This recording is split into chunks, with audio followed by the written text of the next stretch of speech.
Hey, namaste everyone. Can you all hear me? Yes. Okay, good. Awesome. So it's good. Today, as some of you know, it happens to be an auspicious day here in India. So there's a lot of celebrations all over in India.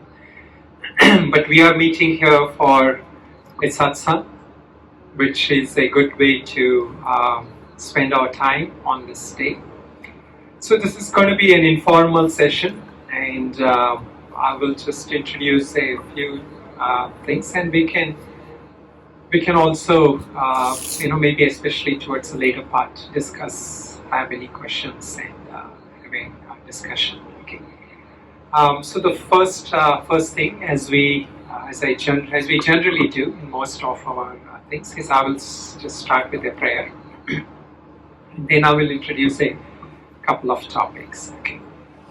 So if you, any of you know, you can join me, but if not, you can just close your eyes and just contemplate on whatever concept of higher force or divine that you believe in. Om Sahana Vavatu Sahana Bhunaktu Sahaviryam Karavavahai Tejasvinavaditamastu Mavidvishavahai. Om Asato Ma Satkamaya Tamaso Ma Jyotirgamaya Mrityorma Amritam Gamaya. Om Shanti Shanti Shanti. So that's just for a minute, just for, I know you all did a sound healing practice, but just take a couple of minutes and just try to just become aware of your natural breathing. As the breathing is coming in and going, no need to make any kind of a controlled breathing or pranayama exercise. Just watch or become aware of the breathing.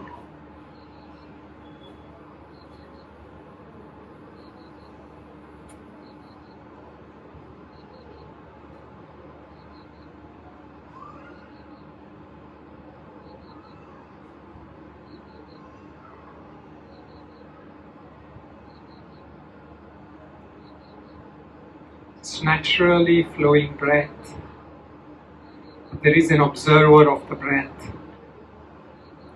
Try to first become aware of the breathing and slowly shift their attention to just being a mere observer without judging, without having any commentary on the quality of the breath, the kind of breath.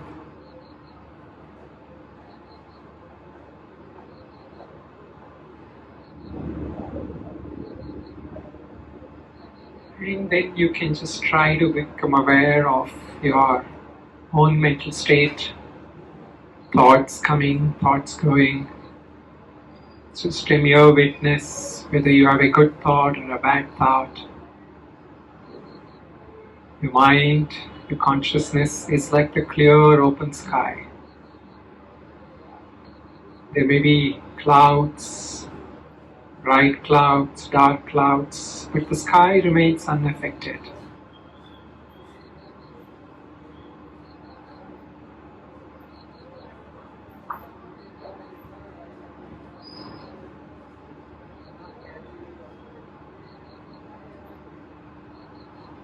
We are this open space of consciousness or awareness that is unaffected by any kinds of thoughts that come and go.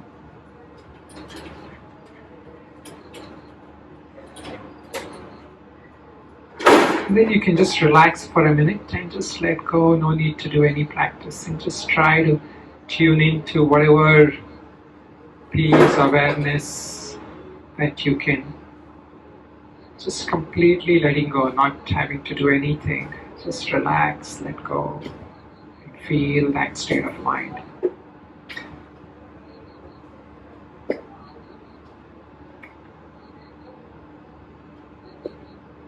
Om Shanti, Shanti, Shanti.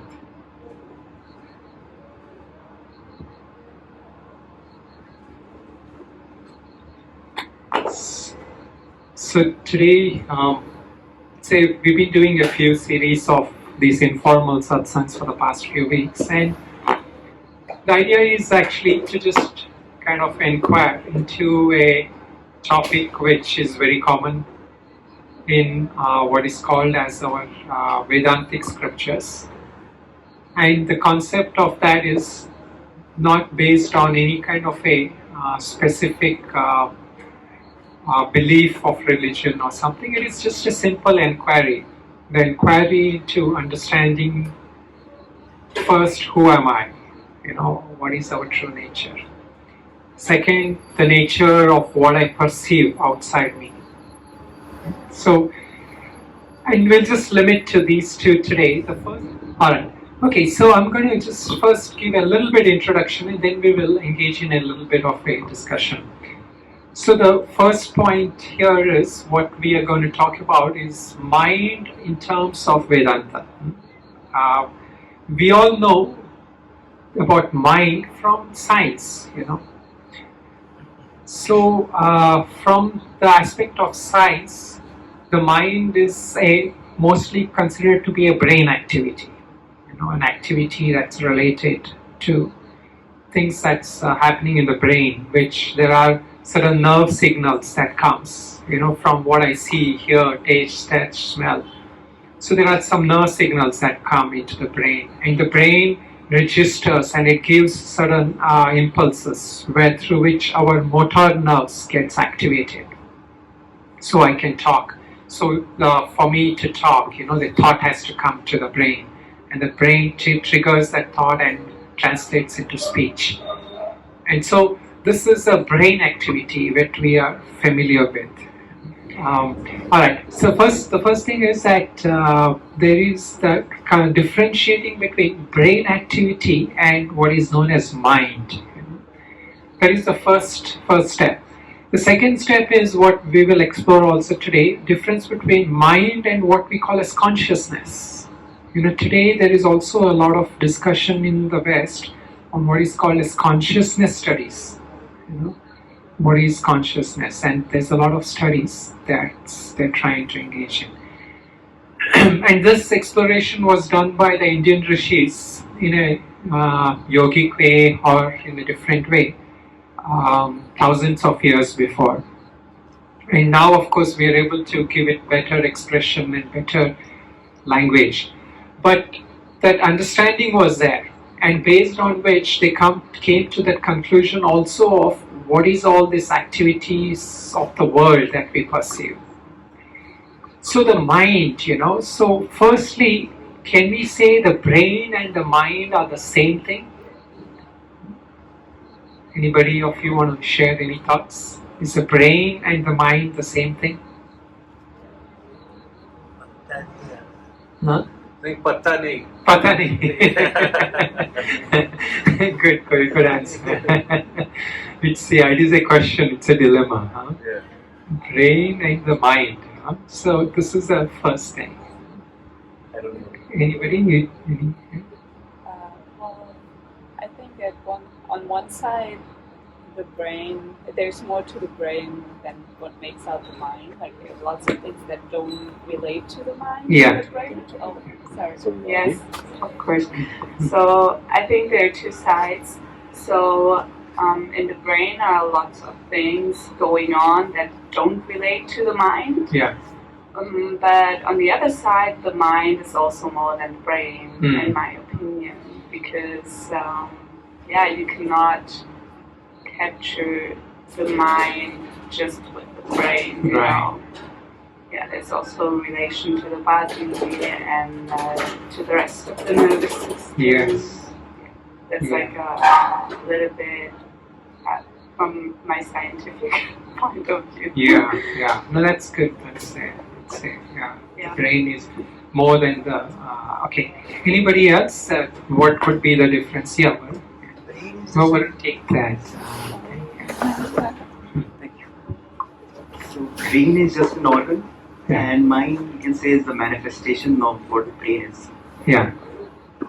Brain is an organ, mind is a manifestation of what? Yeah, okay.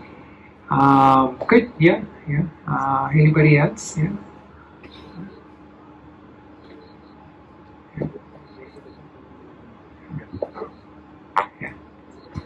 I can say that the brain is physical and the mind is awareness in stillness. No, in movement, sorry. In moment. In movement. Mind is in moment. No, mind is awareness in movement. Awareness in moment. So yeah, those are good points. Yeah, so let's look at it again.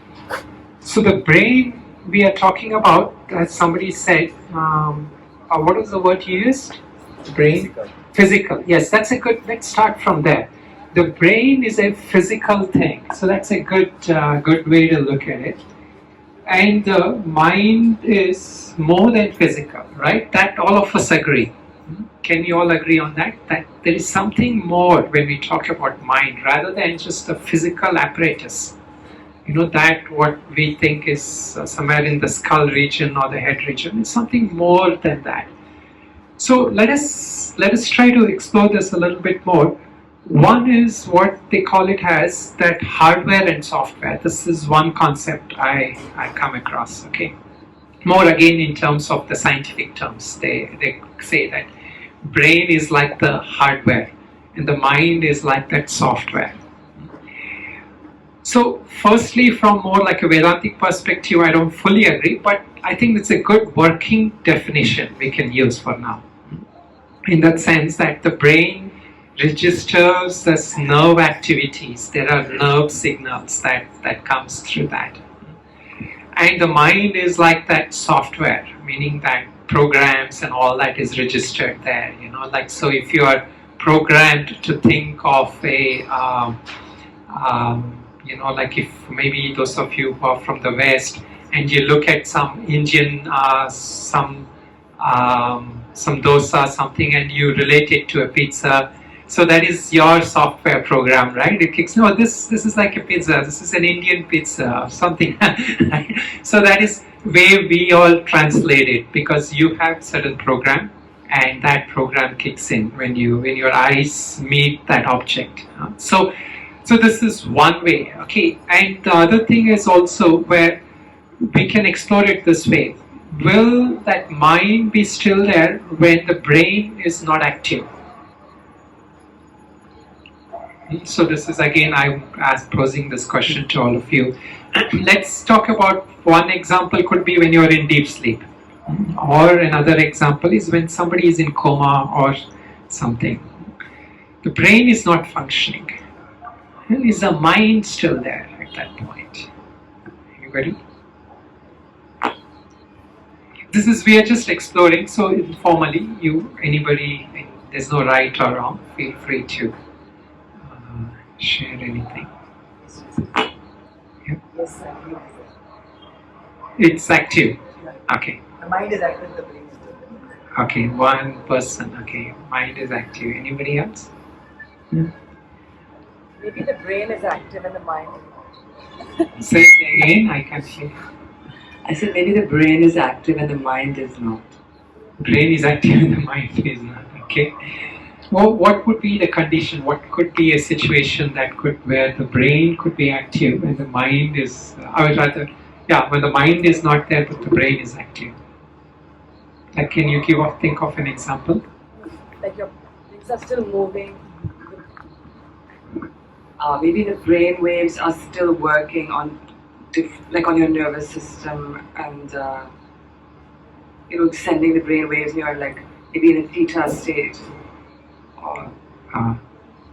Okay. I don't really know that. Yeah. Okay. But it's good to explore. I mean, there's nothing wrong. We should go beyond that standard definitions that has been given, and this is what the Rishis dared to do. The Rishis dared to think out of the box. Rather than what we learned in school or what somebody taught us. We want to explore beyond that. Okay. So this is also our exploration, but here we're going to use a little more help from the Vedantic scriptures. Okay. Did somebody else have any point, like about the mind? Okay. Huh? I say it's like a puzzle. Yeah. It's a puzzle. Yeah. Yes. Yeah. You can't pinpoint. Well, for the examples you use, so the brain would still be active in some parts for those examples. Yes. And, but I think so in that moment the mind maybe is not conscious, but it still receives something. So there's like something stored in unconsciousness, maybe that can come to the mind in consciousness later, at some other point.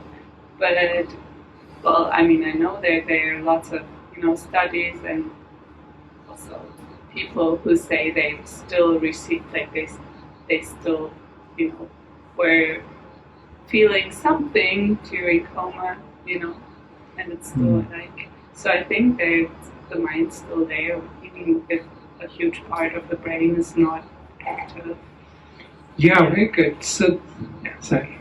Okay, so this she's touched upon a couple of points, which is where we can start our inquiry today. So I will just try to explain a few things, and then we can come back to this discussion. See, the first point is that what she mentioned about this unconscious aspect. So when we talk about the brain activity, it is mostly limited to conscious brain, conscious activity, or to some extent what we subclassify that as subconscious activity, such as dreams, where the brain still seems to be active, but there is not,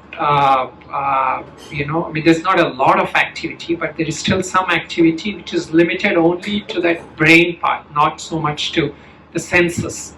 The signals are not transmitting to your physical senses. So this is one aspect, but then there are things such as what she mentioned as unconscious aspect. Things that you have never seen, you have never heard, but suddenly something happens that triggers something in you, like some reaction or some feeling you get, like for many of us, like when we come to here, Himalayas many years back and all that, we see the beautiful Ganga or the river and something triggers some emotion, some feeling. What is it? So this we have not in this life sometimes registered, and that is what scientists also are admitting as the unconscious aspects of brain activity. There are some information there which is not gathered physically through the brain in this life, or at least in the waking state of this life. So that is the first thing now which helps us to move into what we call the spiritual dimension or the Vedantic psychology. So now I will actually talk about the mind in terms of what we classify in Vedantic literature or Vedantic texts. So the mind is classified into four things. Okay, the mind meaning the inner instrument. We don't actually say mind. We say the inner working instrument is classified into four things. What are these? And these are, many people confuse these words, so it's good to use this. I'll first use the Sanskrit word and then I'll translate that. They are called as Chitta, Mana, Buddhi, Ahankara. So these are the four words. First is Chitta. So what is Chitta? This word, has any of you heard this word, Chitta? Okay, good. Some of you have. So Chitta is translated again in different ways, but in this context, Chitta is it can be used as the storage of all impressions. Now, when we talk about the storage of impressions, like for example, you came here and you saw this person in orange dress, so that creates an impression in your mind, especially if this is the first time you're interacting with someone with this thing, it creates an stronger impression. Or if something you hear that evokes some feeling in you, that also registers an impression. So these are, what are these? These are like mental grooves, which is not found through any instrument on the brain, but it is registered in what we call as this mind, that aspect of mind, it gets registered. So this is Chitta, one aspect. Now in Vedantic thing, because that all Indian Vedic darshans believe in this concept of rebirth, So we say that this information stored is not just based on this life. So for example, if you were to meet somebody and you kind of have this deja vu feeling, I met this person before, or has anybody had that? Yeah? Yes. Good. Was it related Deja to vu happens when there's a change in the matrix. change in the matrix? Okay, good. All right. That's Yeah. it. Yeah, so sometimes these things, many people, there are movies made on that, right? Deja vu, like you see somebody, you see. So where does this, how do we register that? How do we explain that? So the idea given for this is based on the Vedantic text. These are samskaras, or the impressions that are stored in what we call as a chitta. Now the second thing here is what we call as the manas. Manas is very more common to the Indian for the scientific terminology. So all these instruments, like I see something. Now that seeing has to be lodged somewhere, right? Like how is it that seeing by this eye gives that perception that I am seeing? Why is it that my eyes seeing does not evoke in you that feeling I am seeing? Like if I see something and you don't see something. So what is this thing that registers in me a sense of I-ness when my eye contacts that I am seeing and not you are seeing? What is it that gives this eyes and that object seeing a correlation to an identity? Everyone follow me on that? So all my sense perception, like hear, taste, touch, I taste and eat something. I eat a pizza. And I say I ate a pizza. I like the pizza, or I ate that pizza. Now it is, this was just a physical gross instrument, and that is tasting some food, if that object, and this was an object, and that should give you also that feeling you are eating. Why is it only I feel that I am eating? So that correlation of my body touching that bread or that pizza, dosa or whatever, gives me that feeling of I is what we call the manas. That second aspect of that mind faculty. Okay. Now this I-ness I talked about, that sense of I-ness does not rise from that manas. That manas is just translating that impulse of that object and that subject. It is just that contact of the senses. That I-ness is arising from what we call as ahankara. And this ahankara is translated also as ego in many this one, but here it is that sense of I-ness all of us have. So if I were to tell you, like who are you? You will say that I am so and so, your name, or I am from so and so. So that sense of I-ness, all of you have. Unless of course, that sometimes they say scientifically if there is so this is related strongly with the manas, because if there is some instrument of the brain that is not working, people lose the sense of I-ness too. There are some psychological conditions where people lose that. But that is more based on certain physical apparatus. Okay. Now the second aspect of this, the last aspect of this is that when all this is happening, so first what is happening is you hear, there is a knowing aspect, right? Like you hear that sound. So all of you, can you all hear me now? Yeah. You all hear. So you all know also you hear me, right? It is not just like when I ask you that question, it is not just your hearing. You also say, I know. So there is a knowership first. That is a cognition. Science also actually says that. That's the cognitive aspect. That perception, that awareness that's happening. Then the second aspect is there is a certain kind of feeling also with most of this. Right? See, for example, if there is some Indian sweetmeat I grew up with, because I was brought up in here, I have a certain liking for that sweetmeat. Now, if you have come from another country and you have never tasted that, and you get that, I give it to you, and you may or may not like it. What is it that makes me like it and you not like it? So this is very subjective, right? So for example, some flowers, some people may like that flowers. Some people may not like it. So this is very subjective. It is not a universal feeling. It is closely linked to individuals. You may like something that I may not like. Or sometimes you may like something that I may like. But it is not always universal. So this sense of liking and disliking, and this is the second aspect, the feeling aspect. The third thing is I will do something about it. That is a third aspect. What is that? How is that coming? That is coming from that sense of that wanting to do something, the volition.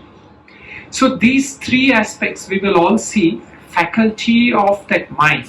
One is that knowing, second is a subjective feeling, and the third is wanting to do something, that sense of doership. I want to do something about it, right? And this third this aspect is mostly what we call as buddhi. Buddhi is that decision comes from that buddhi, that thing that I will do something. So the mind in general, is always wavering. It likes something, it dislikes some things, it has one thought, and then like all of us realize, like we say that, okay, our New Year resolution, I will do this. Then the next morning we'll say, okay, forget about it.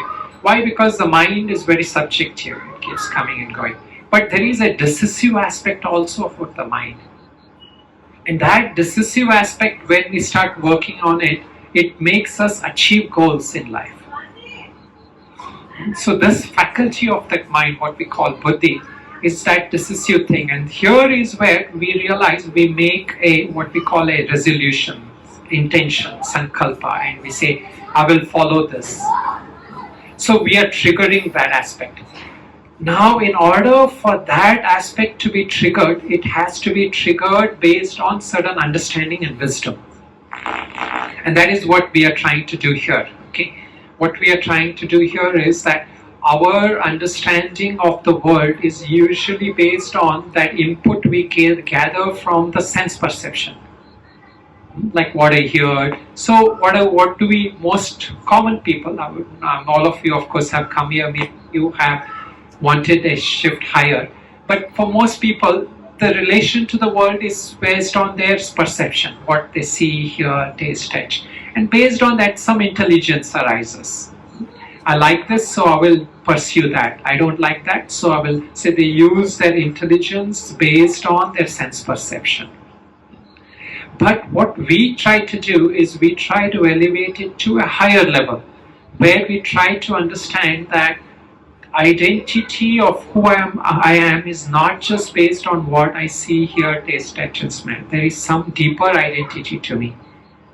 So this is why I asked at the first point, what is the difference between brain and the mind? So the first shift is to understand that I'm not just this physical apparatus. So that perceptions of the brain is not only what I am. I'm not limited to just that, something more. So this understanding is what the Vedantic understanding of mind is. That four aspects. Now here, in terms of, are we then just the mind?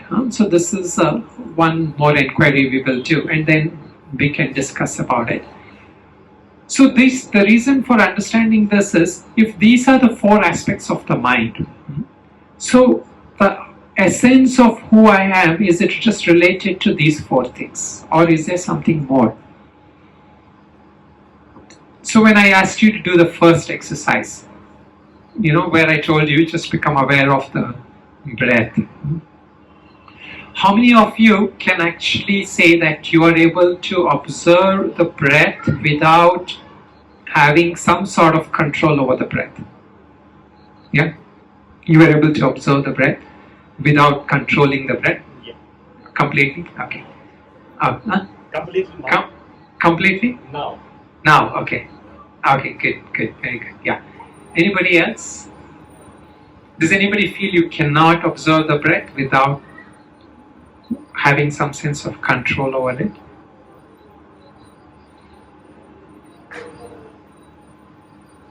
Yeah. Okay. So, yeah, go ahead. So in the starting, when I say there's a little control over the breath, but eventually I get losing it. The starting, the control, it comes up. But again, you have to bring in the awareness that I don't have to stick with the breath or try to control it. And slowly just the watching of the breath. But starting, as I begin, it's always controlling. Right. So what happens is that it's a very simple meditation practice, but it's a very effective one if you learn to kind of work with it properly. Initially, what happens for most people, of course there are exceptions, but for most people, that allowing that breath to operate on its own, it happens naturally. We are normally breathing, but the moment you bring your attention on the breath, there is a sense of some degree of control. Either we try to shorten the breath or we try to lengthen the pauses between the breath, or some kind of subtle kind of control is there. Why? Because that association of me, the watcher, and the one who is breathing, that association is so strong. So to be a mere observer, just like how I can watch you breathing, maybe like if you are lying down and you are sleeping and your tummy is going up and down, I can watch it without any kind of association. So I can even watch when maybe your tummy goes up or down or something, or your chest is heaving. But when I do it myself, usually it's very difficult. So those of you experiment it and try. Maybe if we make next satsang or something, you can tell me the result. Why? Because the sense of identity is very closely associated with the mind.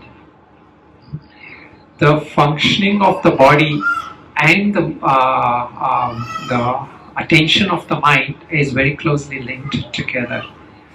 But slowly what happens, until that level of where we are at the level of mind, that mind is always trying to control, have some kind of degree of control over the body. So this is what, many healers and all talk about, right? The strong association of the body and mind. Like your thoughts, like if you're having certain thoughts, they manifest in your body as sickness or even healing and all that. So why? Because this association of body and mind is so strong. But now, what the point I'm trying to say is that mind which we talked about, these 4 aspects of the mind which we talked about, there is what we call as that observer which is free from even these 4 aspects. And that in our Vedantic thing we don't call as mind, we call it as consciousness. You can say Atma or Chit, all these words it's used, What is this Chit? This Chit is this pure consciousness, awareness that is aware of that physical and mental activity, and yet it is separate from that. It is untainted and untouched by that. Now, when we talk about this, here is where we are not able to use any kind of a measuring equipment, any kind of measuring equipment and say this is consciousness. And that is why, all the attempts at consciousness studies have not been that fruitful yet. Why? Because there is no physical apparatus that we can say this is it. And this consciousness is a substratum of what we say is there before our birth and after our death also. So now, is this the same as what like many religions talk about soul? Like in many religions we talk about soul. So in Vedantic thing, it is a little more different. It is not just a soul. So that soul and mind is very similar in Vedantic thing. Okay. So here we're not talking about just a soul, one living being which is going from one life to another or goes to heavens or goes to hell. That is not what it is. The consciousness is that awareness which is not subject to even that kind of a being caught in any kind of a birth. So this is what we say, the nature of that observer is always free. So if you were, as somebody said, you were able to watch that breath. If you are completely sure that you're able to do it, then what has happened is you're able to anchor yourself in that consciousness. Then what happens, that sense of even that liking and disliking that is arising in the mind, like the mind is constantly subject to this liking, and that also is snapped. Okay, is it too much for some of you? No. Yeah. It is what it is. Okay. If any of you have any questions, thoughts, comments, you're welcome to. There is this different schools in India, philosophical schools. There are schools called as the dualistic schools, and what Vedanta we say is a non-dualistic school.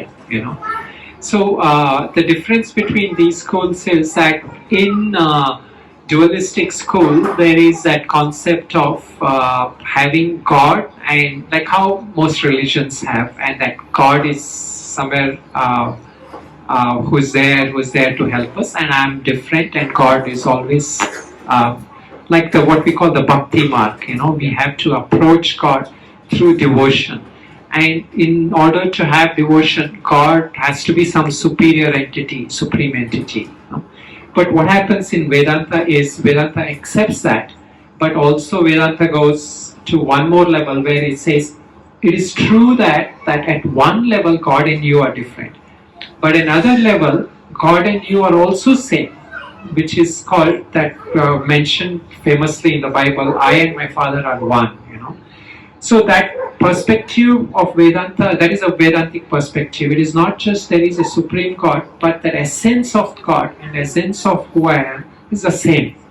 Now, if you don't understand this properly, then what happens? You may think that Vedanta is saying that I am God.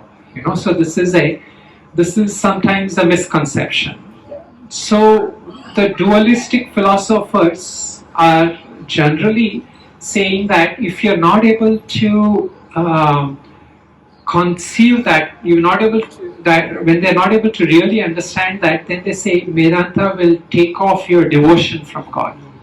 So this is why they say that people who are on the path of devotion, complete devotion, they feel that for them that Vedantic inquiry of who am I is not good. But at the same time, my sense is this is based on limited understanding of Vedanta. Vedanta is not trying to take away your devotion. Vedanta is trying to establish your devotion in a much more better way, in a much more deeper way. But it is fine, I think from a Vedantic point, we don't have a problem. If people feel that at some stage in their progress, Vedanta is not good, that is also fine. Ultimately, we cannot stop ourselves from this inquiry of who I am.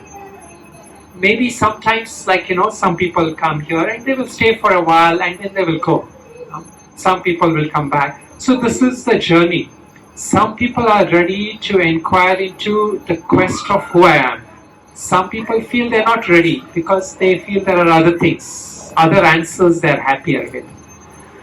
So to be able to come to this inquiry, you have to be willing to really go to that quest, Vedantic quest. But from that real Vedantic point, it is okay. If you want to do other things, that's fine.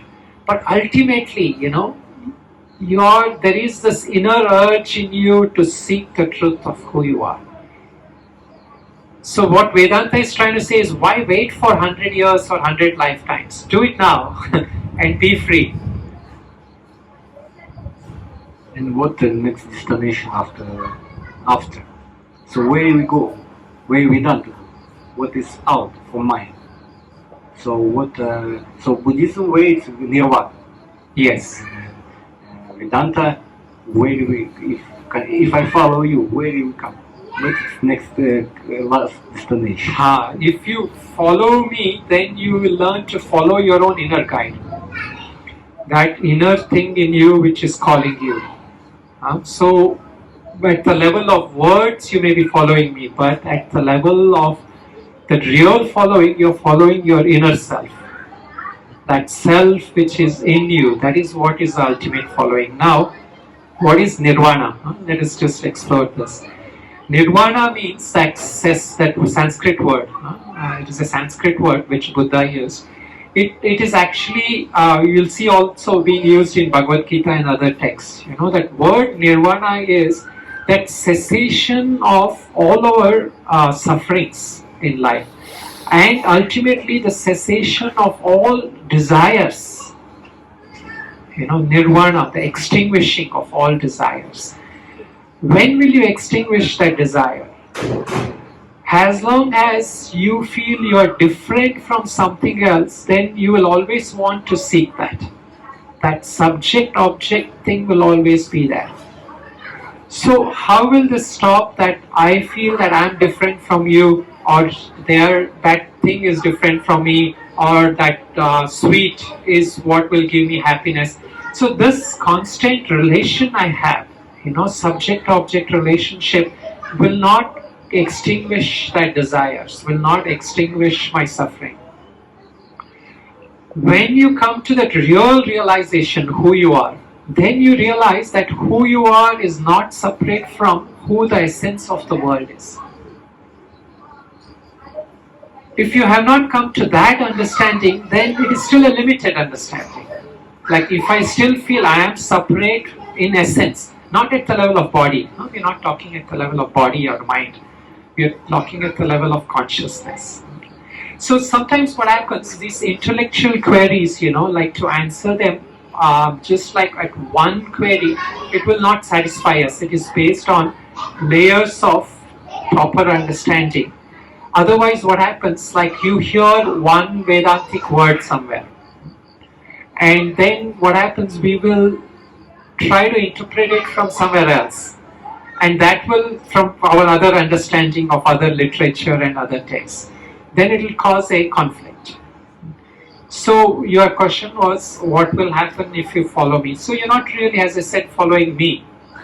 What you will really follow is that true identity of who you are. That will awaken in you. And that is also what we call as the ending of Maya. What we talk about Maya from a Vedantic thing is a little different. Maya is not so much that somebody else is deluding me. Somebody else, some other force is acting on me. That delusion is myself, my own ignorance, my own limited understanding. Now, from a point of self, it is very damaging to my self-esteem to say that you are in ignorance. You may say, I've read these things, I've studied that, and even spiritual practitioners will say that, I've practiced here, I've read that. So the sense of what I called as one aspect of that mind, that ego, that is always going to be in the way for us, for our understanding. So this is why the most direct path, without you having to depend on lot of gurus and lot of things, is this path of self-inquiry, to really understanding who you are. Because once you really understand who you are, then you don't necessarily have to depend on a lot of other resources to bless you, guide you, take you out. But in the means of understanding who you are, you need support, and that is why you have come here. Anybody else? Any other questions, comments? You can add anything if you want to share something also, that's fine.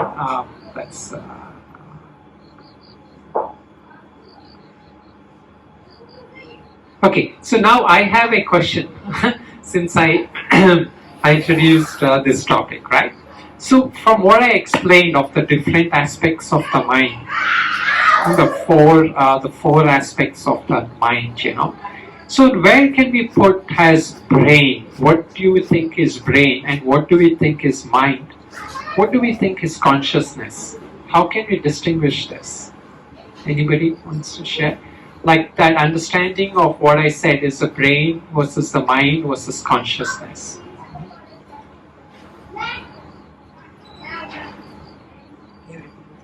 Okay.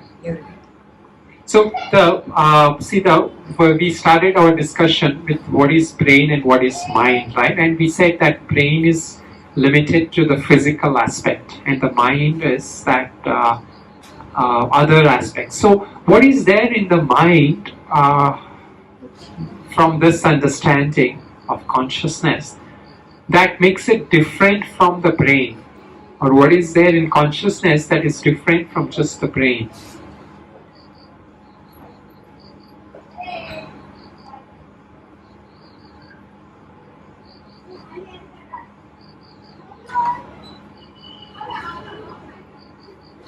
Anybody?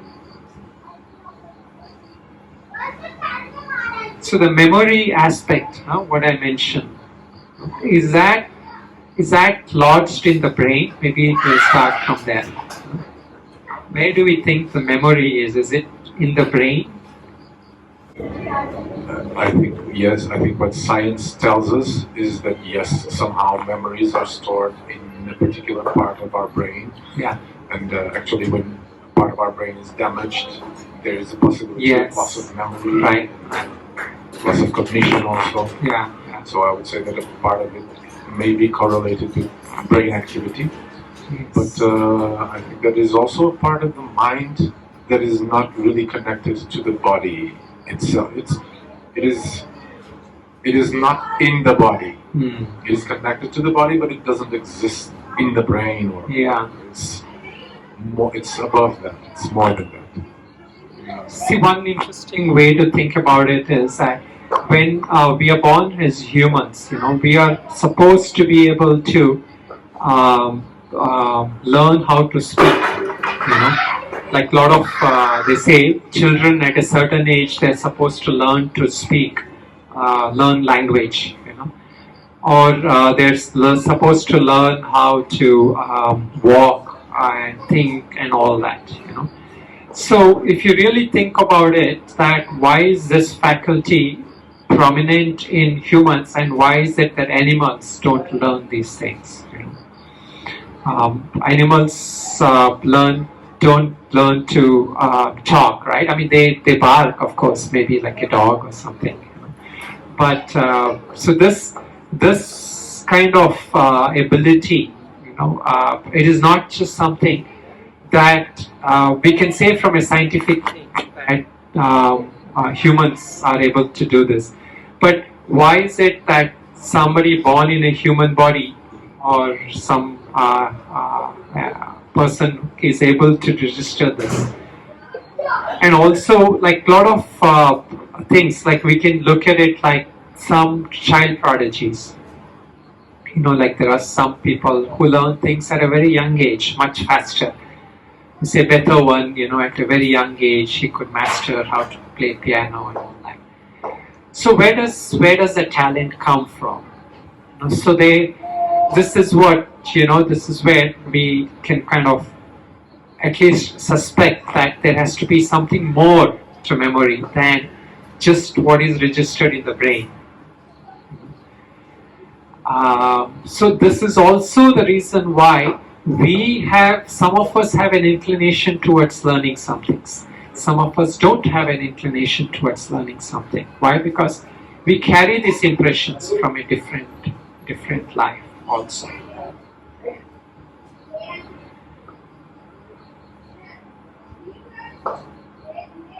So there's probably one more thing I can share, and then if anybody of you have questions, we can discuss that. And that is this aspect of what we were inquiring as who I am, So if you really look at it, that thinking mind, there are two aspects to this thinking mind. First is that there is an aspect of mind that registers these sense impressions, what I see, hear, taste, touch, smell, and all that. There is also an aspect of that mind which doesn't need this. Like if I were to ask you now, can you think of a mango or a strawberry? You don't need to have this object in front of you. We don't have a mango or a strawberry here, but can't you all imagine it? Yeah. So the mind is capable to produce some thought without having a sense contact, isn't it? So this is that function of that mind, which is very clearly that there is this internal process involved, not just that based on my sense impressions. And take for example the dreams, what we have. How is it possible we can dream of so many things, remember some things related to long back, or some things which you have never seen, sometimes you will see in your dreams. Where do those come from? So the mind is able to produce for us those things, which is not just based on what it is gathering from the senses. And in fact, it is this power, this ability of that mind, which can cause us happiness, or it can also cause us sorrow. It is not so much that sense perceptions. It is more that thinking ability of that mind, where you imagine certain things. And this is what I realized at one point, for some years I was meditating in a cave, and you can be in a dark and cold cave. It can be a dark and cold place, and yet if your mind is what we call sattvic, then your mind can be as clear as a sky. But yet you can be on a very bright day, a bright lit up day outside, a sunny, nice day. But if your mind has certain rajasic or tamasic tendencies, then it can be very irritable and very gloomy even on a bright day. Why? Because this is that power of that mind, where by mere thought or imagination or mere calling upon it, it can invoke a certain attitude. And this power of that mind is the greatest potential, and it is the greatest damage for us. So, for a spiritual practitioner, what we are trying to do is get that right understanding of ourselves, get that right understanding of the spiritual life. Then what happens? This mind becomes a powerhouse to help us in life, rather than to distract ourselves. It's a good sign. Okay, so maybe we will end it here, and we can have an informal discussion if any of you want to just talk with me. Okay.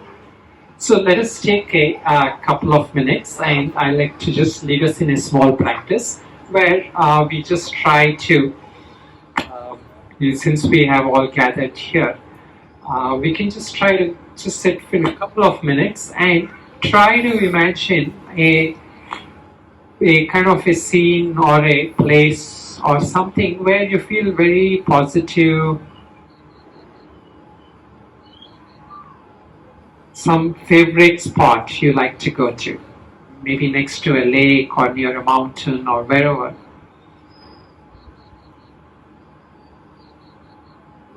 So try to imagine that spot where you really enjoy, where you feel at peace and comfortable with yourself.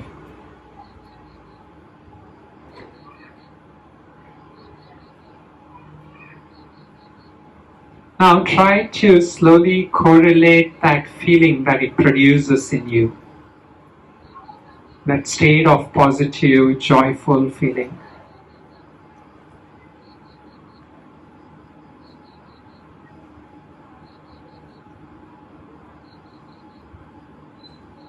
Now hold on to that feeling and try to see that if you can see wherever you are right now, or whatever you may have to do tomorrow, day after, and be able to just go through the whole day, your day, rest of the day today, and whatever you are planned for tomorrow, with that same feeling.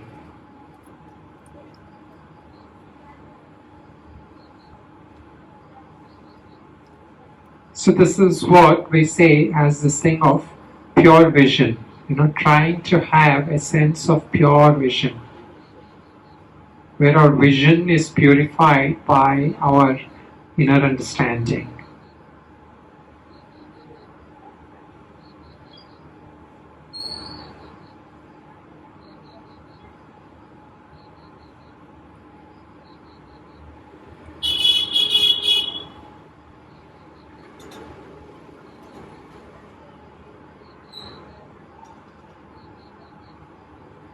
So today being a very auspicious day here in India, it is where what we say, that energy, that positive energy is flooding into us, and so can take a moment to just be grateful of this energy which we say is the Durga Mata. Now just say a closing prayer and then we can end the session. Om Sarva Mangala Mangalye Shive Sarvat Sadake Sharanye Trambake Devi Narayani Namostute. Om Purnamada Purnamidam Purnat Purnamadachyate Purnasya Purnamaya Purnameva Ashishyate. Om Shanti Shanti Shanti. Okay, thank you all.